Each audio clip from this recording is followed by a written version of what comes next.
I'm Larry Farver, and let's queer up the worldview. Tig Notaro hits the road and returns to Star Trek. Yesterday, January 14th, Tig Notaro was officially back at work. The trailblazing comic and actor took to the stage last night in Fort Lauderdale, the first stop on a 40-city stand-up tour. The news comes on the heels of a major honor. Come See Me in the Good Light, the moving documentary that Notaro produced about her late friend, poet Andrea Gibson, earned a GLAAD Media Award nomination last week. Notaro is also starring in Paramount Plus's new series, Star Trek, Starfleet Academy, which is being praised for its inclusive, queer-friendly vision of the future.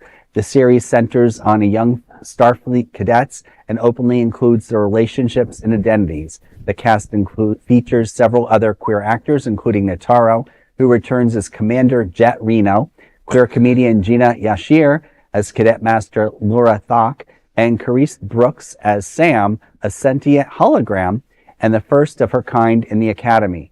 Star Trek Discovery fan favorite Mary Wiseman also appears this season. Yashere said that the show's message is simple, quote, "In the future, it doesn't matter who you are," end quote. When Out magazine asked about Jett Reno's future, Notaro added, quote, "Jett Reno deserves love again, in any form, with any age-appropriate being," end quote. The first 2 episodes of Star Trek Starfleet Academy premiered today on Paramount Plus.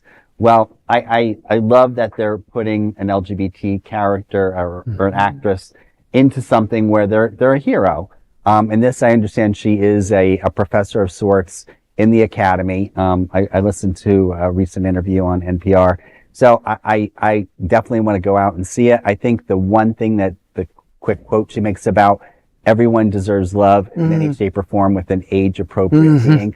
I like to think, when I was a little kid watching Star Trek, the original one, I was really little, that some of the things we have, like our cell phones and things today, I like to think that that'll be the future of relationships, that it won't matter who you are as long as you're not hurting anyone. And that's hopefully promise for the future. I'm just so glad that old Star Trek producer is dead. There was this big No, not Gene Roddenberry. It was the producer that did Deep Space Nine and after his death. He's notoriously known for keeping queer characters out of Star Trek The Next Generation, Deep Space Nine, and Voyager. He's dead now. So now we got all this great queer stuff. Wasn't Wilson Cruz in it also? Yes, that's... Yeah, I'm talking about pre-2015. That's Star Trek Discovery. I think Wilson Cruz was in. But not to throw cold water over everything. Paramount Plus is now owned by Larry Ellison, who is bad news. Who is hell-bent on turning, Paramount and CBS into Fox News Lights. So I would not count on the fact that there might be another season of Star Trek. But the good news is that, isn't it wonderful that Tig started in Fort Lauderdale, her comedy tour? Because she's amazing.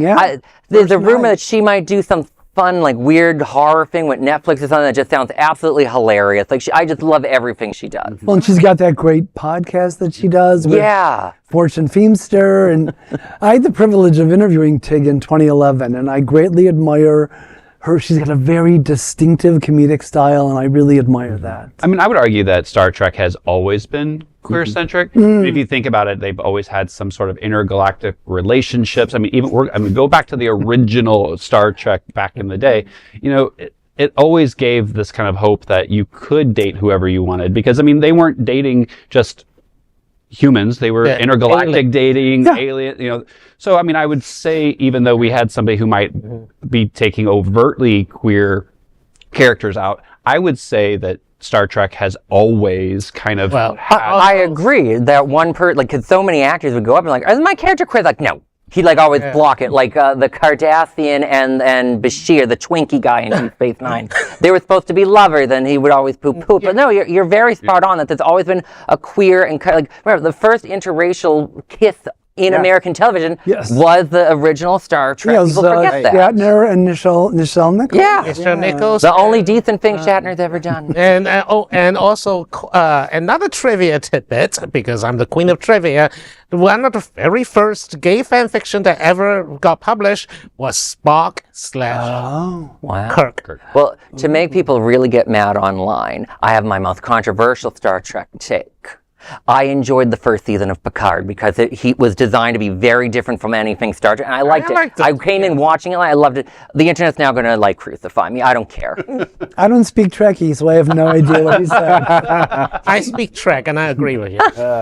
Well, there is no other queer nonprofit media platform like this in the entire world. Support our LGBTQ stories now and beyond by sharing them and subscribing to Queer News Tonight.